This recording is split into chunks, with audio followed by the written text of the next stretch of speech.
para jemaah sekalian dimuliakan Allah Subhanahu wa taala. Tadi saya sampaikan bagaimana ketika Nabi Ibrahim ninggalin Siti Hajar dan dia mengucapkan hasbunallah wa ni'mal wakil. Dan itu pula doa Nabi Ibrahim ketika dilimbar di dalam api oleh kaumnya, ketika kaumnya bersepakat untuk membunuh Nabi Ibrahim dan menyalakan sebuah api yang cukup dahsyat dan cukup besar. Bayangkan jemaah sekalian, seorang Nabi di hadapan kaumnya, bahkan kaumnya sendiri, keluarganya sendiri melemparkan ke api. Saking besar dan dahsyatnya api itu, tak bisa didekat. Untuk hanya sebatas menaruh Nabi Ibrahim dalam api tak bisa, harus dilempar dari jauh. Saking panasnya dan saking besarnya api, dinyalakan dengan banyak pohon-pohon, kayu-kayu, supaya menghabiskan dakwah Nabi Ibrahim, dan dihabis dan mati dibakar. Ketika dilempar sambil menuju ke api, turunnya malaikat Jibril. Posisi Nabi Ibrahim masih di udara, di antara dilempar dari posisi pelembarannya sampai ke api, turunnya malaikat Jibril. Apakah ada perlu sama saya, minta tolong sama saya? Cuba posisi Nabi Ibrahim di saat menghadapi ujian yang amat besar, terancam dibakar di dalam api. Malaikat Jibril turun untuk menawarkan pertolongan kepada Nabi Ibrahim. Nabi Ibrahim menjawab, amma ilaika fala, amma ilallah fana'am. Kalau minta tolong samamu, tidak, sama-sama makhluk.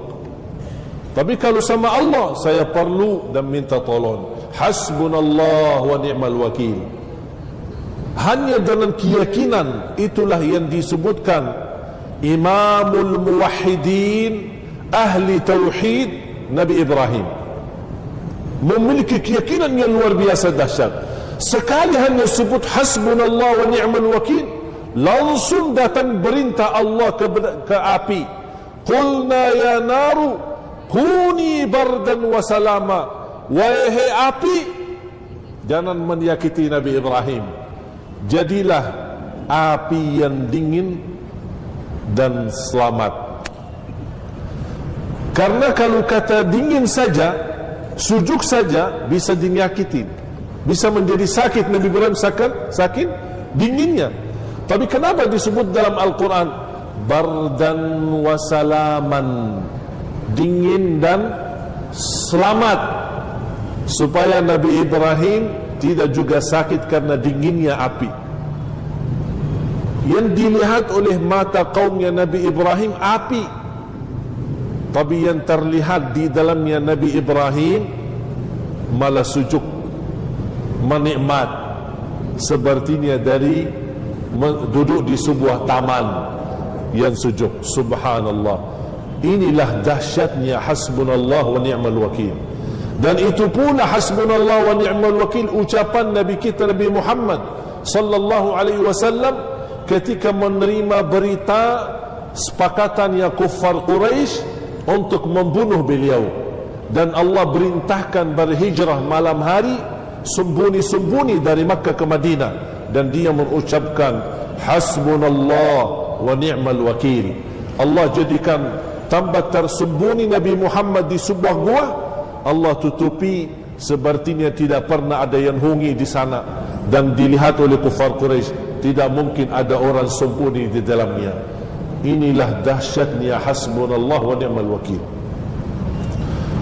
Dan itulah ucapan para sahabat ketika perang Badar, ketika perang Uhud.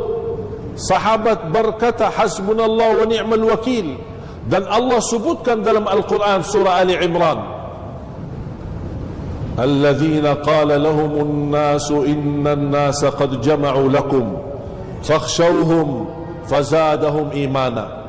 Ketika ahli Madinah menerima berita di waktu perang Al-Khandaq, Al-Ahzab, sudah mulai terkumpul basukan-basukan musuh Yahudi, munafik bersama kufar Quraisy yang akan serangi Madinah. Dalam kondisi basukan musuh lebih dari 10,000 dibanding penduduk Madinah tidak mampu melawan mereka. Begitu mereka mendengar berita terkumpul basukan yang amat dahsyat dan besar, mereka langsung bukan takut tapi ingat Allah, hasbunallah wa ni'mal wakil. Langsung turun ayat selanjutnya, fanqalabu bi ni'matin minallahi wa fadl lam yamsashum su'. Allah anugerahkan secara segera ketenangan di hati mereka. Mereka juga Allah rubahkan kondisi sedih dan ketakutan menjadi mereka aman dan kuat. Dan itulah karunia-karunia Allah yang Allah anugerahkan kepada orang-orang yang beriman. Semua jamaah yang selalu minta amalan sama saya, masalah rumah tangga, masalah anak, masalah hutang, masalah apa saja, masalah keturunan, jangan terlepas dari hasbunallah wa ni'mal wakil. Hasbunallah wa ni'mal wakil. Takut dimusuhi, takut dinyakiti, takut diganggu, takut dizalimi. Hasbunallah wa ni'mal wakil. Artinya sangat hebat. Cukup bagiku Allah sebaik-baik wakil. Oh, dah selesai. Biasa kalau kita punya urusan di mahkamah, kita mencari pengacara yang paling hebat, diberikan surat kuasa, disebutkan ini wakil saya dalam urusan ini. Betul enggak? Kenapa bisa percaya? Karena dia orang yang paling hebat dalam urusan pengacara. Ini artinya cukup bagiku Allah yang maha dan sebaik diwakili untuk urusan kita, apapun urusan kita. Sebenarnya jemaah sekalian, rahasianya bukan di doa itu, tapi rahasianya ke dalam keyakinan kita. Ada orang ribuan kali hasbunallah tapi yakin tidak. Banyak orang seperti itu. Saya besok kalau tidak bayar hutang, saya ditangkap besok ini. Apakah Allah bisa bantu sampai besok? Begitu pertanyaan jemaah. Saya baca begitu pertanyaannya. Sampai ada, apakah Allah bisa bantu saya sampai besok? Hanya 24 jam. Iman kun fayakun 24 jam ya. Kira-kira kun fayakun berapa masa? Perlu berapa lama? Tak ada. Kun selesai fayakun. Tapi inilah yang dibutuhkan keyakinan. Kita belum punya yakin. Iman ada. Kita semua iman kepada Allah. Tapi perbedaan antara kita sama sahabat bukan hanya iman, tapi keyakinan. Mereka seperti Abu Bakar ketika menginfakkan semua harta, dia tinggalkan apa buat keluarganya? Tak ada yang dia tinggalkan. Tapi kita belum bisa keyakinan itu. Berarti kita harus latih. Mudah-mudahan InsyaAllah dalam belajaran kita setiap hari Selasa mendalami perjuangan dalam sejarah, sirah Nabi kita Nabi Muhammad SAW dan bagaimana keyakinan beliau, ibadah beliau, kehidupan beliau. Mudah-mudahan tertanam lagi, bukan hanya kita cinta lagi beliau, tapi insyaAllah kita juga meyakini Allah maha baik, Allah maha adil, Allah maha dahsyat, Allah maha segala-galanya. Dan itulah proses Allah subhanahu wa ta'ala kepada wali-waliullah, kepada orang-orang salih. Dan pertolongan Allah tidak hanya untuk para nabi dan rasul. Pertolongan Allah termasuk untuk semua orang beriman. Sebagaimana Nabi Yunus waktu di dalam laut, di dalam sebuah ikan yang besar, apa ucapannya? La ilaha illa anta subhanaka inni kuntu minadh dhalimin. Allah langsung tolong dia. Dan Allah gambarkan di suratul Anbiya, pertolongan aku kepada Nabi Yunus, bukan hanya khusus untuk Nabi Yusuf. Wa kadzalika nunjil mu'minin, begitulah kami membagi tolonganku untuk hamba-Ku yang beriman. Jadi bukan hanya Nabi Yunus saja, tapi semua orang beriman. Para jamaah sekalian yang dimuliakan Allah Subhanahu wa taala, Zam-Zam sudah di Makkah, sebuah anugerah yang diberikan oleh Allah Subhanahu wa taala. Zam-Zam mengalir dan berfungsi sampai hari kiamat. Bayangkan dari zaman itu, zaman Nabi Ibrahim dan Nabi Ismail, berapa generasi-generasi, berapa Nabi dan Rasul sudah itu, sampai zaman Nabi Muhammad SAW. Berapa lama Nabi Muhammad SAW, berapa manusia, berapa jamaah, berapa umat Islam yang haji umrah, sampai sekarang bahkan subhanallah tidak pernah habis sedikit pun air Zam-Zam. Pernah beredar berita fitnah, air Zam-Zam air yang paling bahaya karena tidak pernah dikena matahari, karena dia dalam sumur air yang tertutup di bawah tanah, yang tidak ada sinar matahari sedikit pun sampai ke air itu. Dan bahaya air, kalau tidak kena cahaya atau sinarnya matahari, bisa bau dan rusak air itu. Terbawa berita sampai kepada raja waktu di Arab Saudi, Raja Khalid. Langsung beliau tugaskan dan membuka pintu seluas-luasnya, silahkan bawakan ulama, bawakan ahli medis, bawakan semua dari negara manapun, silahkan datang, ambillah air Zam-Zam dan silahkan periksa. Kalau ada sedikit pun bermasalah, saya berani memberikan perintah dan aturan baru, tertutup air Zam-Zam, tidak boleh lagi. Ternyata apa yang terjadi, bahkan menjadi salah satu sebab berita ini, keislaman seorang dokter dari Amerika, menghasilkan Zam-Zam itu air yang paling dahsyat. Bahkan air Zam-Zam bukan hanya mampu menutupi haus, tapi air Zam-Zam bisa menutupi kelaparan. Walaupun kita hanya minum air Zam-Zam tanpa makan, benar bersabda Rasulullah, Zam-Zam ta'amu tu'min wa syarabu suqm. Ta'am Zam-Zam itu adalah mengganti makanan, fungsinya sama dalam fungsi makanan, dan juga menyembuh penyakit.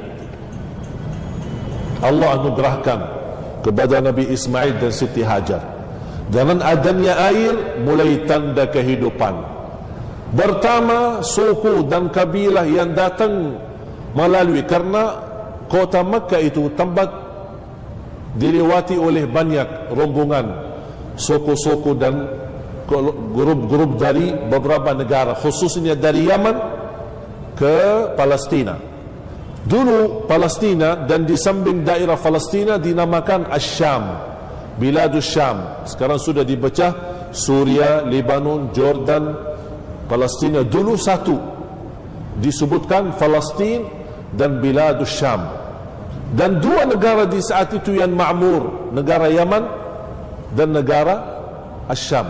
Oleh kerana itu Allah sebutkan dalam Al-Quran, mengingatkan Quraisy ketika diutuskan Nabi Muhammad, siapa yang memberikan kelancaran dan aman mencari usaha, mencari rezeki dari Yaman ke Asyam, li'ilafi Quraisy ilafihim rihlat asy-syita'i was-sayf.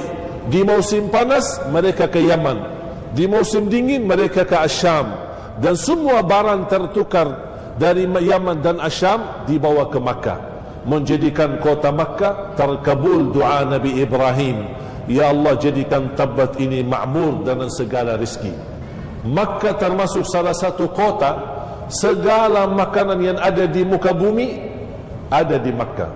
Padahal kota Makkah tidak pernah ada tanam-tanaman, buah-buahan, tidak ada yang ditanam di Makkah. Daerah kering, daerah batu, daerah panas, daerah gunung.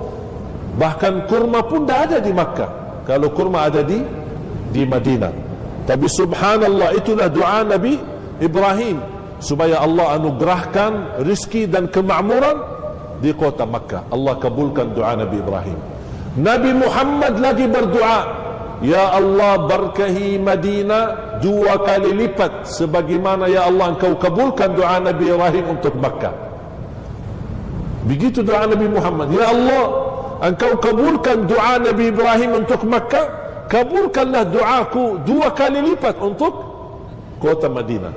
Dan inilah 2 kota yang menjadi subhanallah luar biasa kemakmurannya. Salah satu suku dan kabilah yang mampir ke kota Makkah ketika melihat ada tanda-tanda kehidupan dan banyak rombongan burung di atas kota Makkah. Biasanya kalau budaya Arab, kalau ada banyak burung berterbang di sebuah daerah, berarti ada tanda kehidupan. Mereka melihat dari jauh burung-burung cukup banyak di area itu. Mereka berkata, ini pasti ada sesuatu di situ.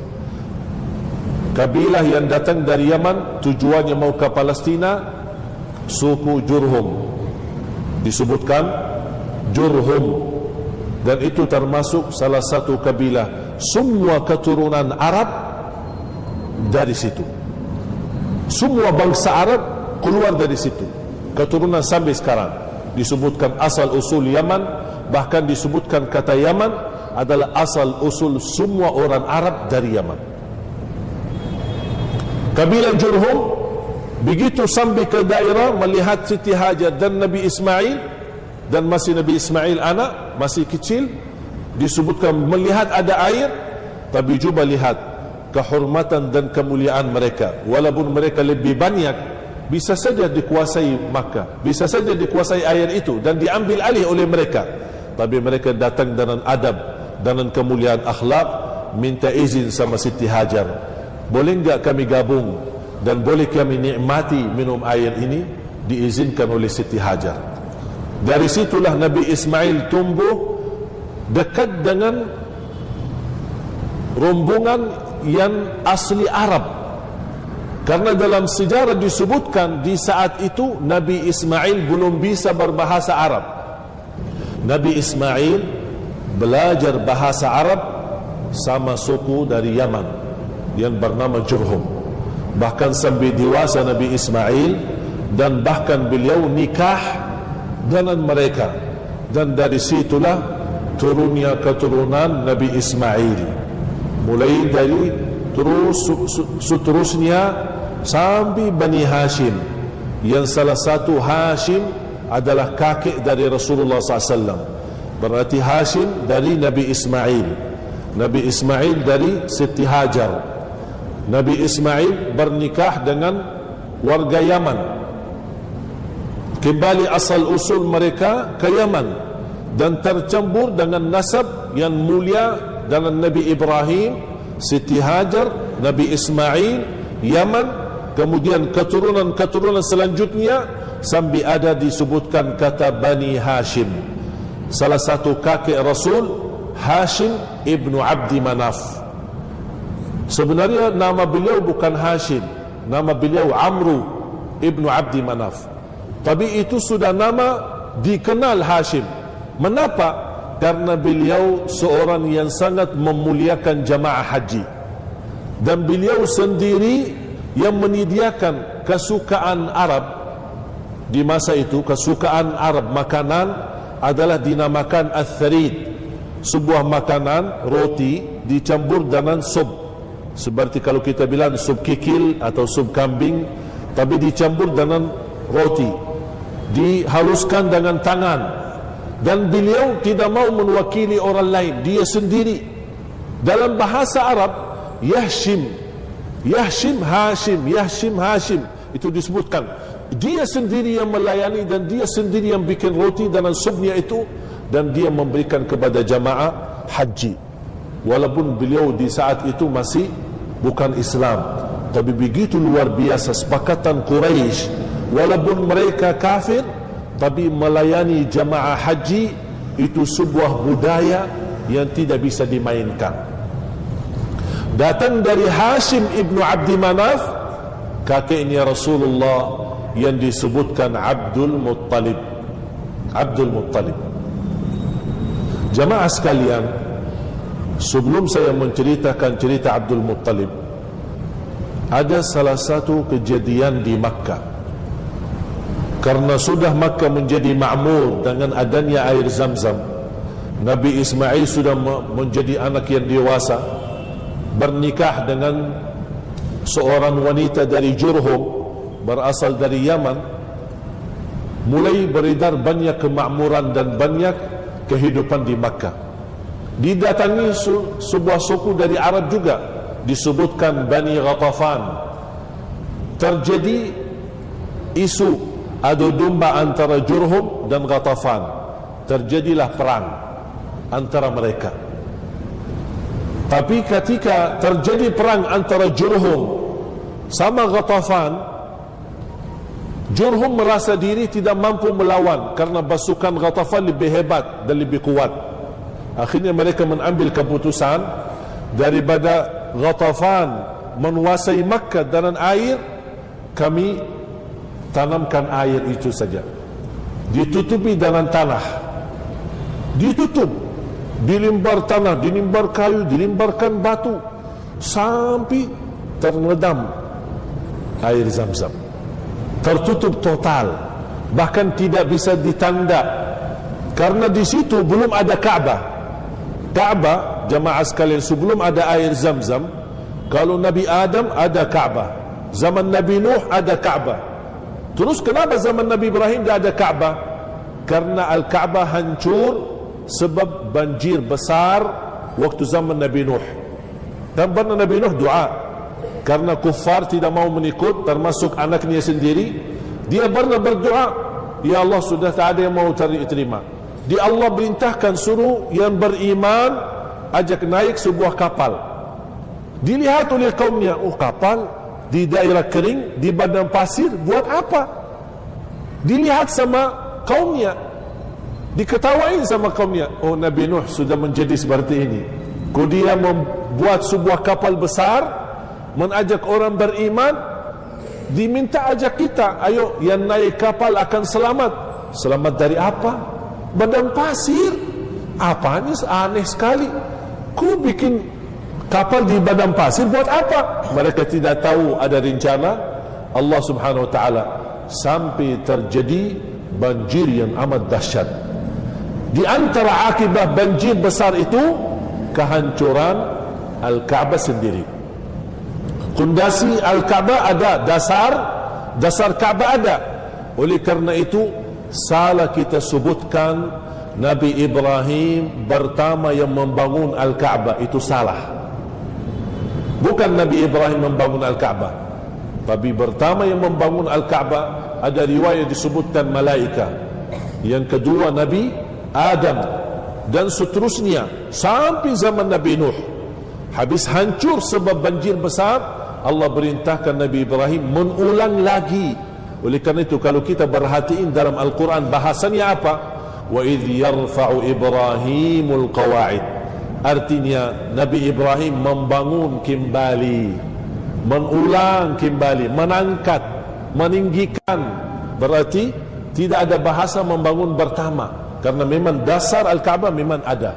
Dan itulah terjadi lagi dibangun zaman Nabi Muhammad SAW. Nanti akan kita insyaAllah menceritakan.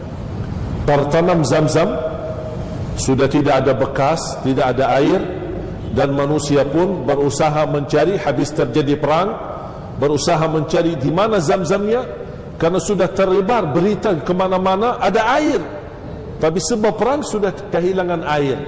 Akhirnya menjadi kembali lagi kota Makkah kering lagi, dan juga mulai sepi, tidak ada kehidupan kembali, sampai datang zaman Quraisy. Dan kakeknya Rasulullah yang bernama Abdul Muttalib, ada hubungan antara Abdul Muttalib sama Zamzam. Apa ceritanya? Ketika Zamzam diketemukan lagi, bertemu lagi dengan air Zamzam, bagaimana air Zamzam bisa kembali lagi? Dan apa hubungan Abdul Muttalib? Dan apa mimpi yang mimpi Abdul Muttalib diperintahkan dan ditunjukkan dalam mimpi itu kepada Abdul Muttalib di mana air Zam-Zam tersebut, supaya Abdul Muttalib sendiri membuka. Kenapa terpilih Abdul Muttalib dan apa cerita Zam-Zam bisa kembali lagi, insya-Allah itu yang akan menjadi cerita minggu yang akan datang. InsyaAllah hari Selasa, mudah-mudahan kita masih punya umur, mudah-mudahan sihat walafiat. InsyaAllah kita akan cerita bagaimana cerita kembali Zam-Zam di Makkah, bagaimana hubungan Abdul Muttalib, dan apa mimpi yang dimimpikan oleh beliau ketika dia di malam hari tidur di Makkah. Dia mimpi diarahkan dan diberikan petunjuk untuk ketemu air Zam-Zam. Dan seterusnya nanti ada cerita kondisi keluarga Rasulullah, Abdul Muttalib, anak-anak Abdul Muttalib, di antaranya Abdullah ibnu Abdul Muttalib, bapaknya Rasulullah SAW, dan bagaimana anugerah yang Allah berikan kepada Abdullah, bagaimana sinar cahaya yang ada di dalam Abdullah, dan banyak cerita-cerita termasuk ibunya Rasulullah SAW, Siti Aminah. Dan insyaAllah perlengkapan cerita insyaAllah di pertemuan yang akan datang. Mohon doanya, insyaAllah hari Selasa tetap kita sihat walafiat. Masih panjang cerita, masih seru cerita, dan insyaAllah banyak kita akan belajar.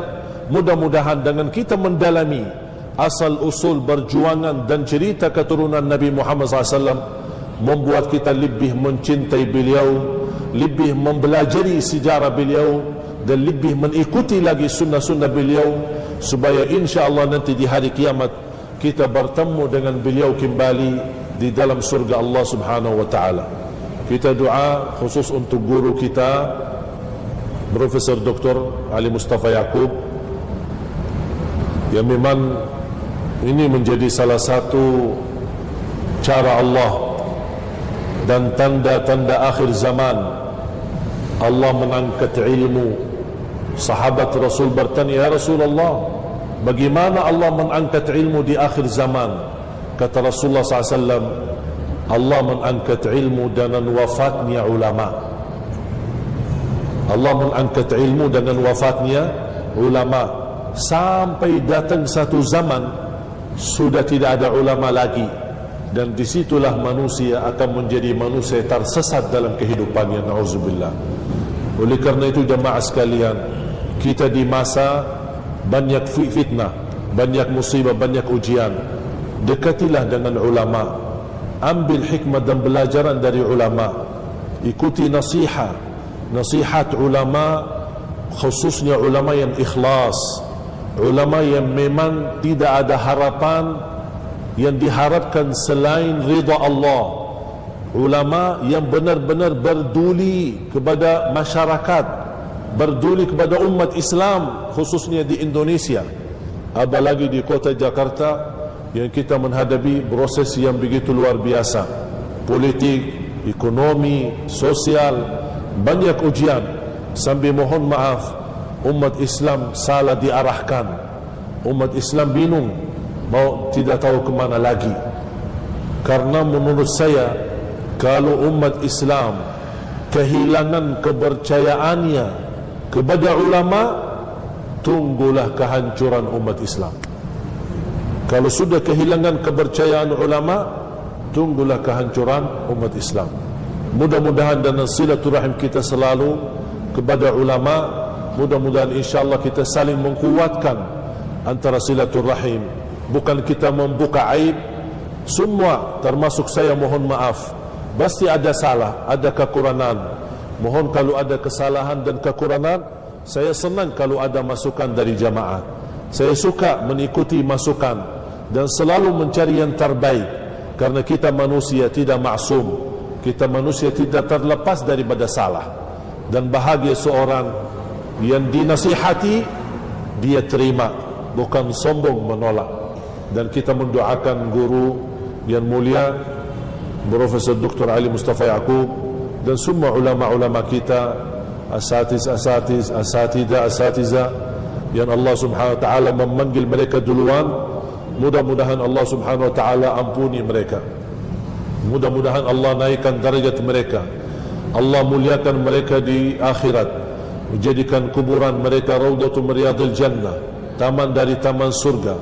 Mudah-mudahan ulama yang tersisa yang Allah subhanahu wa ta'ala wujudkan di Indonesia, mudah-mudahan dianugerahkan hidayah, menjadi ulama bersatu, saling cinta, saling mengagungkan, saling memuliakan, supaya mereka dengan persatuan ulama, insya-Allah umat Islam mampu menjadi umat bersatu. Mudah-mudahan tidak ada saling mencelah di antara ulama, tidak ada saling menyesatkan di antara ulama, tidak ada saling menyalahkan di antara ulama. Mudah-mudahan Allah selamatkan ucapan dan lidah mereka dari kata-kata yang buruk. Mudah-mudahan Allah selamatkan hati mereka dari sifat sombong, dari sifat-sifat dengki dan hasud. Karena sebahaya-bahaya hasud adalah hasud antara ulama, na'udzubillah. Mudah-mudahan Allah selamatkan negeri kita Indonesia, selamatkan keluarga kita, keturunan kita, menjadi keturunan yang islami, yang sejati, yang berkah, yang penghafal Al-Quran, umat Islam yang membawa anugerah dan mendapatkan ridha Allah subhanahu wa ta'ala. Amin ya rabbal alamin. Allahumma ighfir lil muslimin wal muslimat wal mu'minin wal mu'minat al ahya'i minhum wal amwat innaka sami'un qarib mujibud da'awat wa ya qadi al hajat. ربنا آتنا في الدنيا حسنة وفي الآخرة حسنة وقنا عذاب النار. وصلى الله على سيدنا ونبينا محمد وعلى آله وصحبه وبارك وسلم والحمد لله رب العالمين. Terima kasih atas perhatiannya, kurang lebihnya mohon maaf. Billahi taufiq wal hidayah. Dan alhamdulillah, terima kasih istri saya juga datang kali ini. Kalau nanti kenalan ibu-ibu ya, salaman tapi jangan bawa pulang ya. Ya, mudah-mudahan beliau insyaAllah dengan doa kita mudah-mudahan kembali sihat wal afiat, mudah-mudahan diberikan panjang umur, menjadi manfaat ilmunya, dianugerahkan kemuliaan, disembuhkan penyakitnya, diampuni segala dosanya, diselamatkan, diberikan kebahagiaan dunia akhirat. Amin ya rabbal alamin. Al-Fatihah.